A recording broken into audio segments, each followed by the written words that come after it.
As we head into January, I wanted to take a few minutes to walk through what's coming up locally, because this is one of those months that often feels quieter than it really is. Before I get into it, for those of you I haven't met, I'm Jefferson Akin, and this is Market Pulse Weekly, where I share local insights and updates for Clark and Cowlitz counties. What I've noticed over the years is that January tends to be less about big holiday crowds and more about choosing things you actually want to do, whether that's getting out with family, enjoying live music, or just having a reason to leave the house on a winter weekend.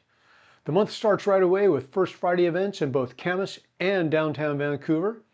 In Camas, they're doing a clue-themed First Friday, which turns the entire downtown into an interactive mystery you solve as you move from shop to shop. Downtown Vancouver's Art Walk is happening the same night, and it's a really easy, low-pressure way to enjoy local art and support downtown businesses without committing to a full evening plan. As we move into the middle of the month, there are a couple of larger, well-established events at the Clark County Event Center, including the Nadenoff Gymnastics Rock and Roll Classic and the Great American Train Show. Both of these tend to draw families from across the region, and they're the kind of events where you can drop in for an hour or make a full afternoon of it. January also has a strong music lineup locally. The Vancouver Symphony Orchestra's January concerts and the Clark County Jazz Festival later in the month are both great examples of events that feel special without feeling overwhelming, and they've become winter staples for a lot of people in the area. In Cowlitz County, the lineup has its own personality.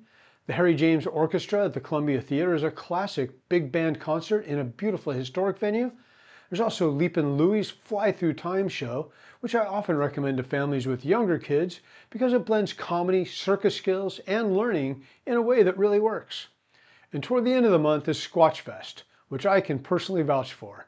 I've been to it twice in the past, and it's one of those events that's just genuinely fun, whether you're fully into the Bigfoot lore, like me, or just curious.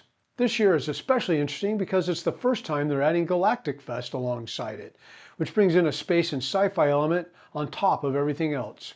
It's quirky, very Pacific Northwest, and surprisingly family-friendly. If January ever feels like a month you just want to get through, these kind of events can really help break it up and remind you why living here is such a good fit for so many people. Full details and links are in this week's Market Pulse Weekly blog. You'll find everything in the description below. Thanks for stopping by. See you next week.